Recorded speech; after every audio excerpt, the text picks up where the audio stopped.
the shy girl who turned the battle in her favor with one move. Part 1. The ship was called the Celestial Accord, and it was the largest diplomatic vessel in the entire Galactic Union. It carried representatives from 17 different alien species, all traveling together through space to attend important meetings and sign treaties. The ship was beautiful, it was powerful, and somewhere in its many corridors and rooms, there was a small human woman named who nobody seemed to notice. Had worked on the Celestial Accord for 3 years. She held the rank of lieutenant, and her job was tactical analysis. This meant she spent her days running computer simulations of battles that might happen someday. She studied war strategies.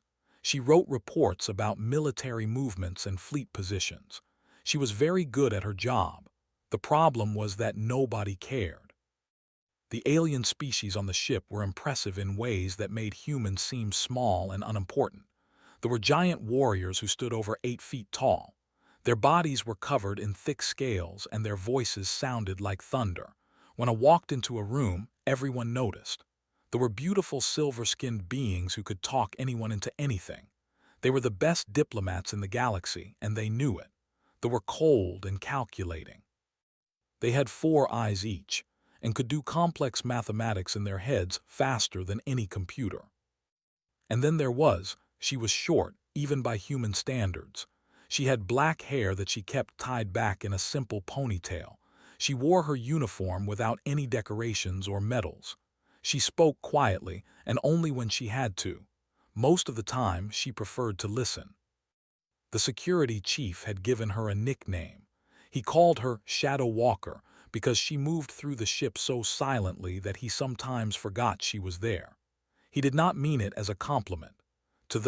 Someone who did not make noise was someone who did not matter. The diplomats could never remember her name. They would see her in the hallways and their silver eyes would pass right over her, as if she was just another piece of furniture. Once, an ambassador had asked her to fetch him a drink, thinking she was a servant. Had brought him the drink without saying a word. It was easier than explaining. They had calculated that had a social impact rating of 0.02 on their scale. This meant that her presence or absence from any meeting would change absolutely nothing. They told her this to her face, not understanding that it might hurt her feelings. Did not really understand feelings. But did not mind being invisible. In fact, she preferred it. Every evening, after her shift ended, went back to her small cabin and studied. She read everything she could find about military history. Not just human military history, but the military history of every species in the galaxy. She learned how they had conquered their home system through brute force and honor-bound combat.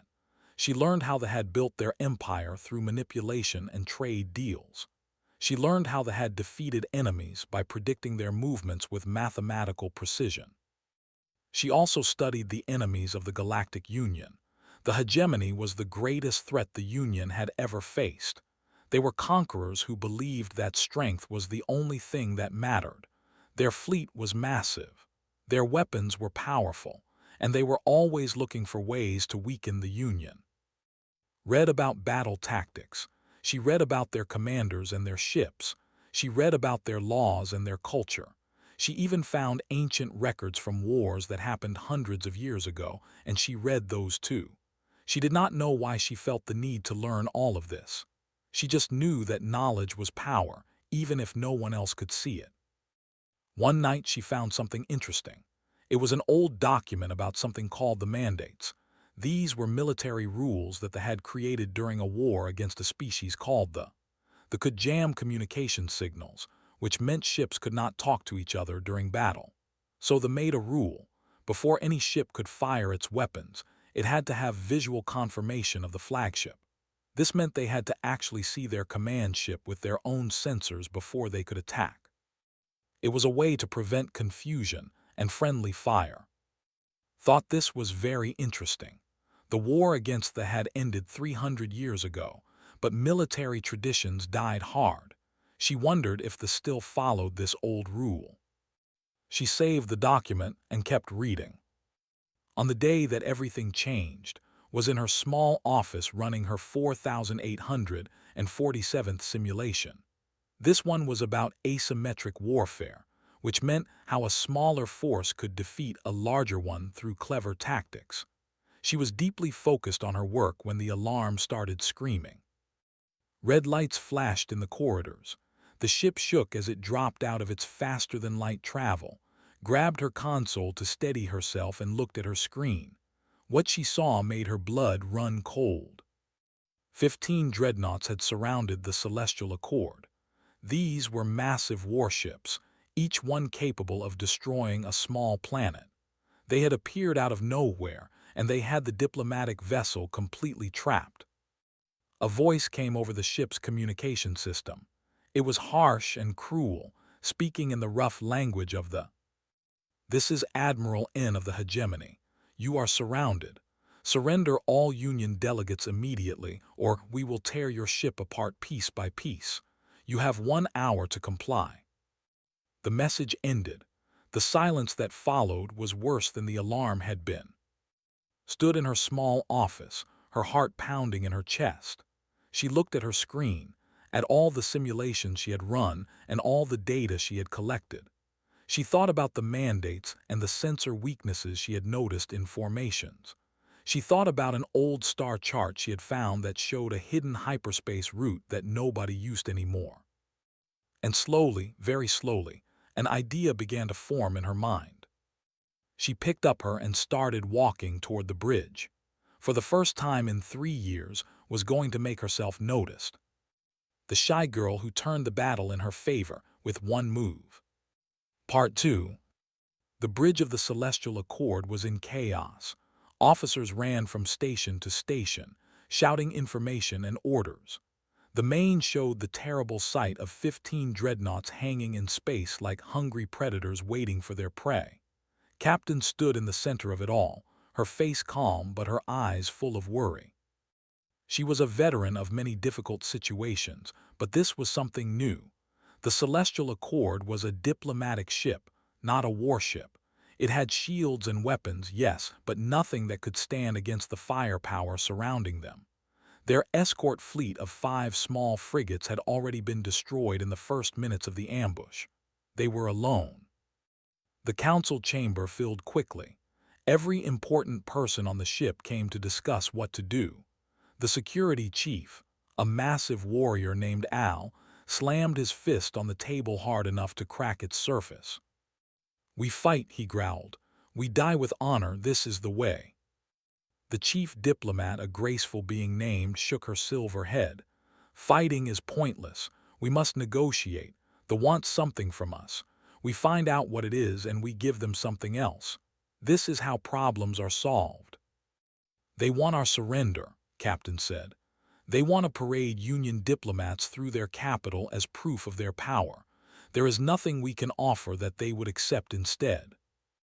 The representative, a four-eyed being named, spoke in his cold, precise voice. "I have computed the survival odds for all possible scenarios. Direct combat results in 0% survival. Attempted escape results in 0.001% survival.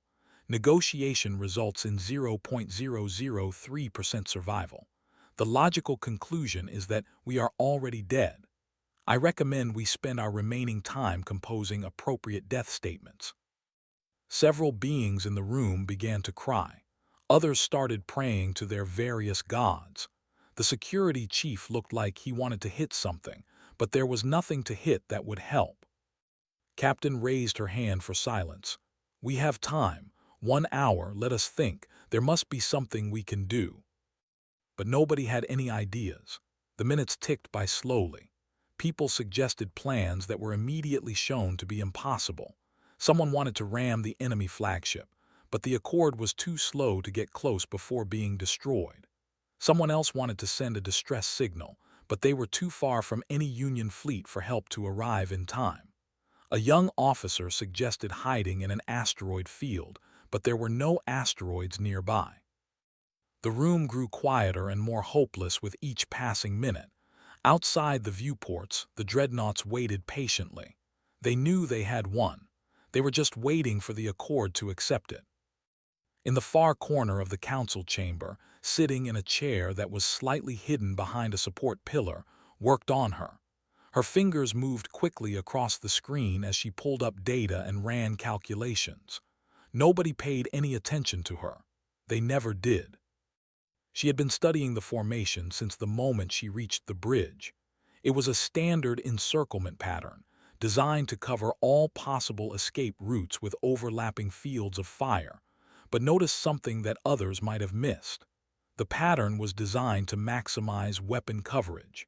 This meant that certain other things had to be sacrificed. She pulled up sensor data and overlaid it on the formation map. Yes, there it was. The way the dreadnoughts were positioned created small gaps in their sensor coverage. These gaps were tiny, just moments where a ship could move without being perfectly tracked. Individually, they meant nothing. But if you knew where all of them were, and if you timed your movements perfectly, you could use them. But move to where? Even if the Accord could slip through the sensor gaps, it would need somewhere to go. They had chosen their ambush location carefully. They were in neutral space, far from any friendly station or planet. Opened another file. This one contained old star charts that she had found while researching ancient navigation records. They had been excellent space travelers, and they had discovered many hyperspace routes that others did not know about. When they lost their war against much of their knowledge was lost too, but not all of it. There was a hyperspace junction not far from their current position. It was unmarked on modern charts because no one had used it in centuries, but according to the old records, it was still there.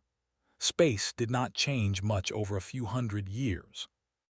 Check the coordinates twice, then 3 times. The junction was real, and it was reachable if they could get through the sensor gaps without being shot. But there was still one problem. Even with sensor gaps, the ships would see them move. They would open fire. The Accord could not survive even a few seconds of concentrated fire from that many dreadnoughts. Unless they did not fire. Thought about the mandates again. Visual confirmation of the flagship before weapons discharge. It was an old rule, maybe even a forgotten one, but military traditions were stubborn things. They were proud of their history. They did not like to change their ways. If the ships could not see their flagship, they would not fire. It was against their rules. It went against centuries of military training and discipline. Even in the heat of battle, even with a target running right in front of them, they would hesitate. All needed was a way to blind them. Just for a few seconds, just long enough for the Accord to reach the hyperspace junction. She looked at the ship specifications on her. The emergency beacon array. It was designed to send distress signals across all frequencies at maximum power. If she could modify it to create a cascading burst pattern, it would overload sensors across the entire fleet. It would work. She was almost certain it would work. Looked up from her. The room was silent now. Everyone had run out of ideas. Captain was staring at the floor, her shoulders slumped in defeat. There was already composing his death poem. Raised her hand. For a long moment, nobody noticed. Then the security chief turned his massive head and squinted at her with confusion, as if trying to remember who she was and why she was there. "The human female wishes to speak," he said, surprise clear in his deep voice. Every eye in the room turned to look at the small woman in the corner, felt her face grow hot. She hated being the center of attention, but she also knew that she was the only one who could save them. She stood up slowly, holding her like a shield. When she spoke, her voice was soft, but in the complete silence of the room, everyone could hear every word. "I have a plan," she said. The shy girl who turned the battle in her favor with one move. Part 3. Everyone in the council chamber stared at. She could feel their eyes on her, heavy and questioning. The security chief looked at her like she was a small insect that had suddenly started talking. The diplomats tilted their silver heads with curiosity. The representative blinked all 4 of his eyes, recalculating his assessment of her importance. Captain stepped forward. "Lieutenant, is it?" She had to search her memory for the name. "You work in tactical analysis." "Yes, Captain." His voice was barely above a whisper. "Speak up, girl," Alva growled. "Warriors do not mumble."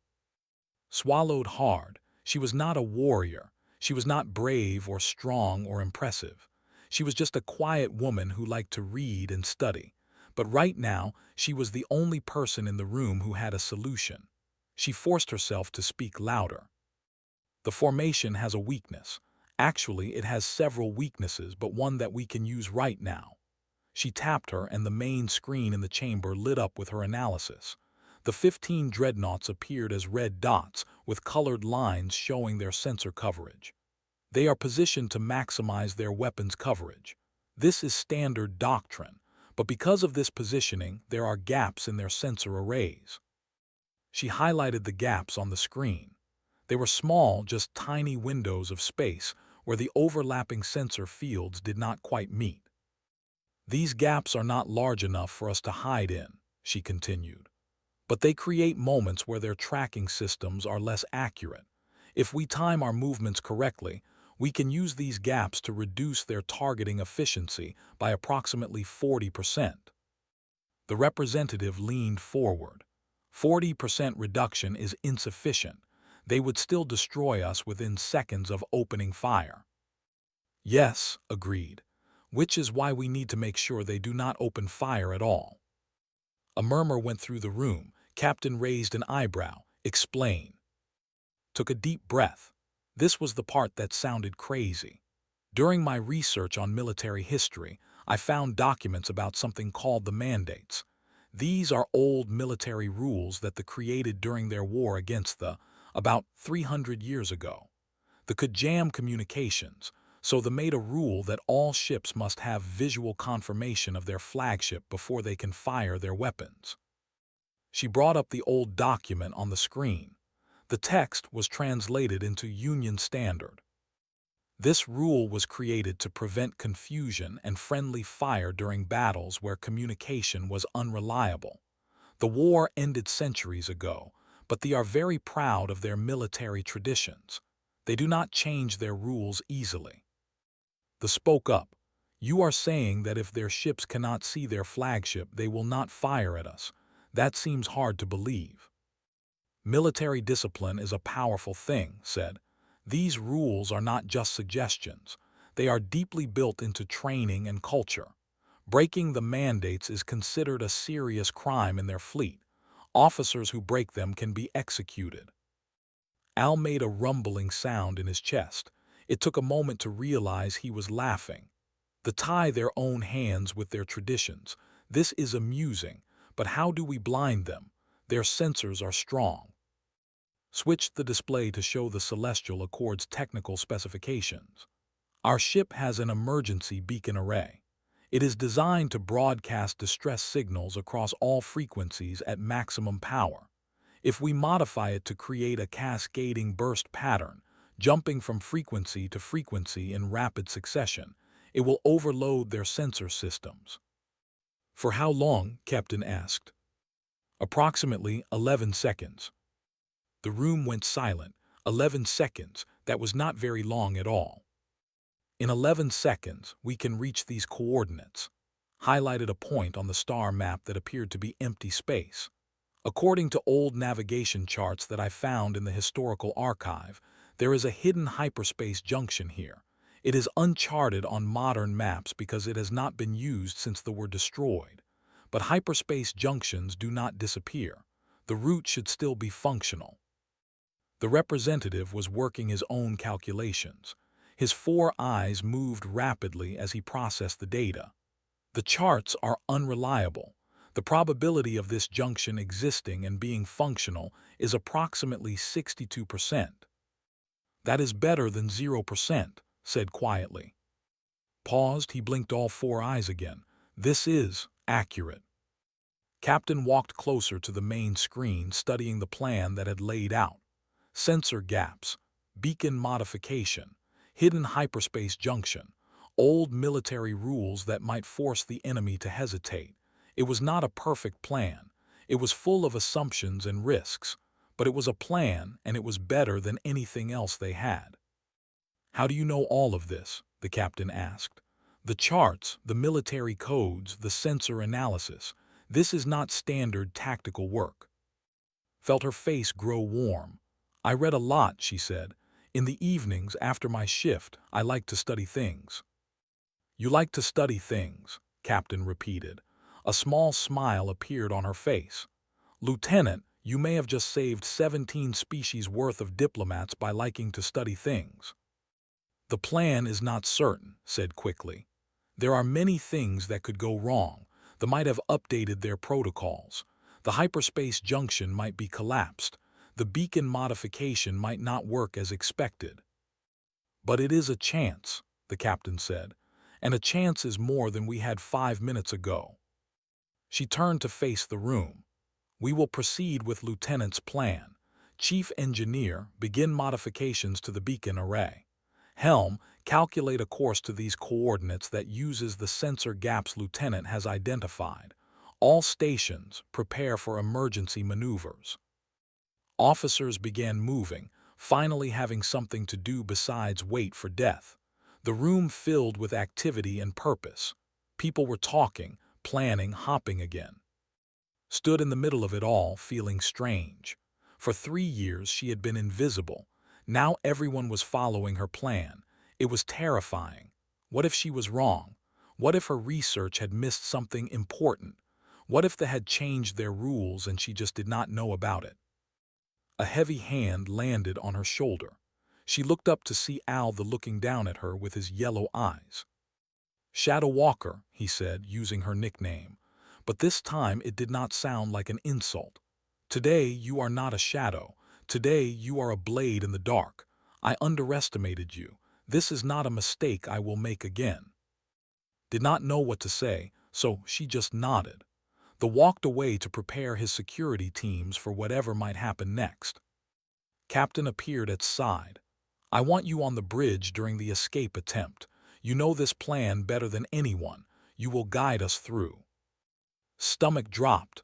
The bridge, in the center of everything, where everyone would be watching her and depending on her. "Captain, I'm not sure that I—" "That was not a request, Lieutenant." But the captain's voice was kind. "You have the knowledge, now you need to use it. I will be right there with you." Nodded again, because she did not trust her voice. This was really happening. Her quiet study sessions and her forgotten reports and her invisible existence were all leading to this moment. In 30 minutes they would either escape or die, and either way would finally be seen. The shy girl who turned the battle in her favor with one move. Part 4. The bridge of the Celestial Accord was quieter than had expected. She had imagined chaos and shouting, but instead there was a tense silence. Every officer was at their station, focused on their screens, waiting for the command that would begin either their escape or their destruction. Stood next to Captain at the central command platform. Her was connected to the ship's main systems, showing her real-time data on the formation. The 15 dreadnoughts had not moved. They were waiting patiently for the surrender that they believed was coming. The hour deadline was almost over. Admiral N had sent 2 more messages, each one more threatening than the last. Captain had responded with requests for more time, stalling as long as possible while the crew prepared. But they could not stall any longer. "Beacon array modification complete," the chief engineer reported from his station. "It is ready to broadcast on your command." "Helm standing by," the navigation officer said.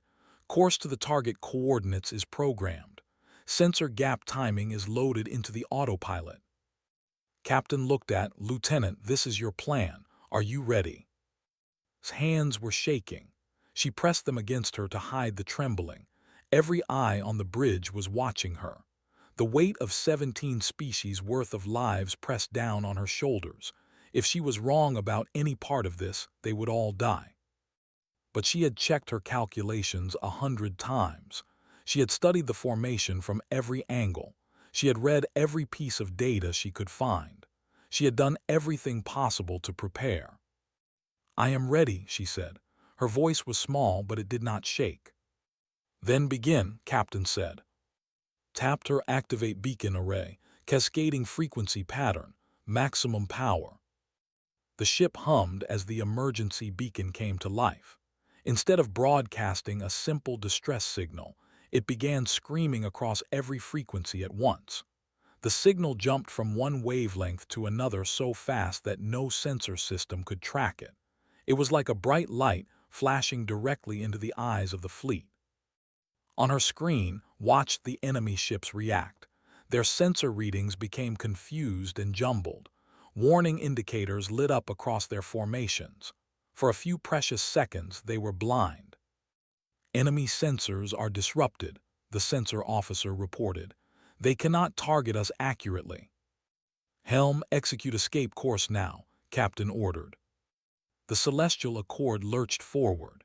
Its engines fired at full power, pushing the massive ship faster than it had ever moved before. Gripped her console to keep her balance as the vessel accelerated toward the gap in the formation. 3 degrees starboard, called out, watching the sensor data. "The gap is narrowing, adjust course now." The helm officer made the adjustment. The ship slipped through a tiny window in the overlapping sensor fields, buying them another second of confusion. On the main, could see the dreadnoughts growing larger as they raced past them. The massive warships were starting to turn, trying to bring their weapons to bear on the escaping vessel. But they were hesitating. Their weapons remained silent. "Why are they not firing?" someone on the bridge asked. Watched her sensor display. The flagship of Admiral N was behind 2 of the other dreadnoughts. Because of the sensor disruption and the Accord's positioning, the other ships could not get a clear visual confirmation of it. The mandates were holding. The ships were trained to follow rules that were 300 years old. Their fingers were on the triggers, but their training told them not to fire. Not yet. Not until they could see their flagship. "Keep going," said. "Reduce thrust by 4%. We are creating too much heat signature." The helm officer followed her instructions. The ship's engine output decreased slightly, making them harder to track on thermal sensors. 6 seconds had passed. 5 more seconds until the beacon disruption ended. One of the dreadnoughts finally managed to get a clear line of sight to the flagship. Its weapons began to charge, preparing to fire. "Incoming attack from the 3rd dreadnought," the tactical officer shouted. "They have weapons lock." "Dive 30 degrees, said instantly. "There is a sensor gap below us. 3 seconds of cover." The Accord dove, its nose pointing down into the sensor gap, had identified.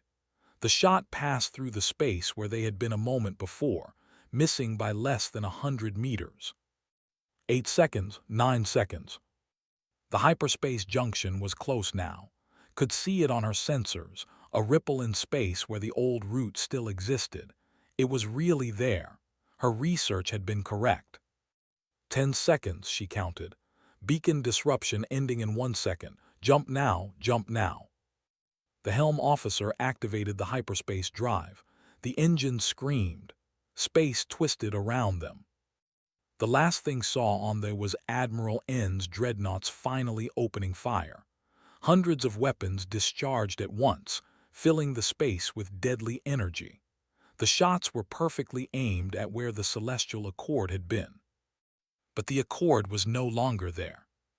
The ship vanished into hyperspace just as the beacon disruption ended. 11 seconds. Exactly 11 seconds, just as had calculated. The strange lights of hyperspace filled the bridge was silent for a long moment. Then someone started to laugh. It was a relieved, almost hysterical sound. Other people joined in. Some were crying, others were cheering. Captain put a hand on shoulder. "You did it, Lieutenant. You actually did it." Stared at the hyperspace lights, unable to fully believe what had just happened. Her plan had worked, every piece of it. The beacon disruption, the sensor gaps, the mandates, the hidden junction, it had all come together perfectly. "The junction is stable," the navigation officer reported, checking his instruments. We are on a clear route to Union space, estimated arrival in 12 hours. Alva let out a roar that shook the bridge. It was a sound of victory, the kind of shout that his people made after winning a great battle. He looked at with new respect in his yellow eyes. "Little human," he said, "you have warrior's blood in you, hidden but strong. I will tell stories of this day, the day the Shadow Walker defeated a fleet with knowledge and cunning." They approached with her silver eyes wide with amazement. "In 300 years, I have never seen anyone outthink the so completely. You use their own traditions against them. This is a level of manipulation that even my people can admire." There was running calculations on his 4 eyes kept blinking in confusion. The probability of this plan succeeding was extremely low. There were at least 17 points where it could have failed, and yet it did not fail. "I must revise my models. There is a variable I have not been accounting for." "What variable?" someone asked. Looked at with all 4 of his eyes. "Humans," he said. "They do not behave according to logical predictions. They succeed when they should not. I call it the human variable. It is very troubling for statistical analysis." Did not know what to say to any of this. She was not used to being praised. She was not used to being noticed at all. Part of her wanted to slip away to her small office and be invisible again. But another part of her, a part she had not known existed, felt something new. It felt like pride. She had saved them, not with weapons or strength or political power. She had saved them with knowledge, with reading, with paying attention to things that everyone else ignored. For the first time in her life, felt like she mattered. The shy girl who turned the battle in her favor with one move. Part 5. 12 hours later, the Celestial Accord emerged from hyperspace in Union territory. A fleet of friendly warships was waiting for them, summoned by the distress signals that had been sent before the escape. When the diplomatic vessel appeared, battered but intact, cheers echoed across a dozen ships. The story of what had happened spread faster than light itself. Every news service in the Galactic Union wanted to tell the tale of the diplomatic ship that had escaped from 15 dreadnoughts. The name Celestial Accord became famous overnight, and with it, so did the name of the quiet tactical analyst who had made the impossible escape possible. Found herself in the center of attention that she had avoided for her entire life. Reporters wanted to interview her. Military officers wanted to study her tactics. Politicians wanted to shake her hand and take pictures with her. It was overwhelming. She had never wanted any of this. But there was no escaping it now. A ceremony was held on the Union Capital Station. All 17 species sent representatives to honor the crew of the Celestial Accord. Captain received a medal for her calm leadership during the crisis. Alva was praised for keeping his security teams ready for any scenario. Even though was recognized for his calculations that helped fine-tune the escape route. But the loudest cheers came when was called to the stage. She walked forward slowly, her face burning with embarrassment. She was wearing her dress uniform, which she had only worn twice before. It felt strange and uncomfortable. She was not used to being seen, and now millions of beings across the galaxy were watching her on their screens. The Union High Chancellor, a dignified being from the elder species known as the, placed a golden medal around her neck. It was the star of tactical excellence, the highest military honor that could be given to someone who was not in combat. "Lieutenant," the Chancellor said in his deep, ancient voice, "you have shown that the greatest weapon is not a gun or a warship. It is knowledge. It is understanding. It is the willingness to pay attention when others are distracted. Today, we honor you not just for saving lives, but for proving that strength comes in many forms." Nodded and mumbled a thank you. She wanted to go back to her seat as quickly as possible, but before she could leave the stage, Al stepped forward.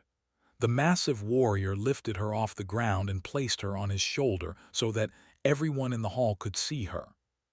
"This is," he roared, "Shadow Walker, blade in the dark. She defeated a fleet without firing a single shot. She is small, but her mind is larger than any dreadnought. Let all warriors remember her name." The hall exploded with cheering. Wanted to disappear, but there was nowhere to hide on a shoulder. She tried to smile and wave, feeling completely out of place. Later, after the ceremony was over and the crowds had thinned, found a quiet corner where she could finally be alone. She sat down on a bench and stared out a window at the stars, trying to process everything that had happened. A message appeared on her. It was a military intelligence report, flagged as urgent. She opened it and read with growing amazement. Admiral N of the hegemony had been executed by his own government. The failure to capture the Celestial Accord was considered an unforgivable shame. His final report, written before his death, had been intercepted by Union spies. The report was now required reading in every military academy. It was titled, "Warning Regarding Human Tactical Capabilities." In it, Admiral N described how a single human female had outmaneuvered his entire fleet using nothing but old documents and careful observation. "Do not underestimate the quiet ones," the report concluded. "Especially the humans. They watch, they learn, they remember. And when you least expect it, they strike. I underestimated them and it cost me everything." Read the report 3 times. She did not know how to feel about it. A man had died because of her. Even though he was an enemy, even though he would have killed everyone on the Accord without mercy, it still felt strange to know that her actions had led to his death. But she also felt something else, a quiet satisfaction, that would think twice before attacking a ship with humans on it again. Her plan had not just saved the Celestial Accord. It had changed the way an entire empire thought about humanity. Footsteps approached. Captain sat down on the bench next to her. "I thought I might find you hiding somewhere," the captain said with a gentle smile. "Not enjoying your fame." "I am not good with attention," admitted. "I prefer to be in the background." "I understand. Some people are meant to be in the spotlight and some people are meant to work in the shadows. But you know, sometimes the shadow workers need to step forward, just for a moment, so that others can see what is possible." Nodded slowly. "I just did what I was trained to do. I analyzed the situation. I found a solution. Anyone could have done it."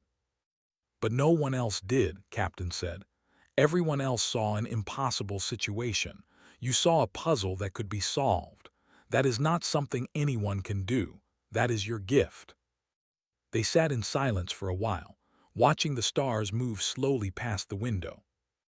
"What will you do now?" the captain asked. "I imagine you have received many offers, promotions, new positions, important people who want you to work for them." Had received dozens of such offers. Admirals wanted her on their strategic teams. Intelligence agencies wanted her analysis skills. Even the diplomats had suggested she join their ranks, saying her ability to read situations was perfect for negotiation. But had already made her decision. "I want to go back to my office," she said. "I have more reading to do, more patterns to find, more simulations to run. The next time something like this happens, I want to be even more prepared." Captain laughed. "You saved the galaxy, and you want to go back to your quiet office and read books." "It is what I am good at," said simply. "Everyone talks.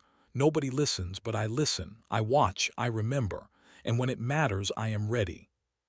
The captain nodded with understanding. "The galaxy could use more people like you, Lieutenant, people who pay attention, people who are not distracted by their own importance." She stood up and offered her hand. "Come, there is a shuttle waiting to take us back to the Accord. I believe you have some simulations to run." Took her hand and stood. As they walked toward the shuttle bay, she allowed herself a small smile. She was still the quiet girl who sat in corners and read old documents. She was still the shadow walker who moved through corridors without being noticed. But now she knew something about herself that she had not known before. Sometimes the smallest person in the room could make the biggest difference. Sometimes the quiet voice was the most important one, and sometimes being invisible was not a weakness. It was a weapon. Returned to her small office on the Celestial Accord, she sat down at her console and opened a new research file. There was always more to learn, more patterns to find, more enemies to understand. And somewhere in the galaxy, there were people who would underestimate her again. They would look at the small, quiet human woman and think she was unimportant. They would be wrong.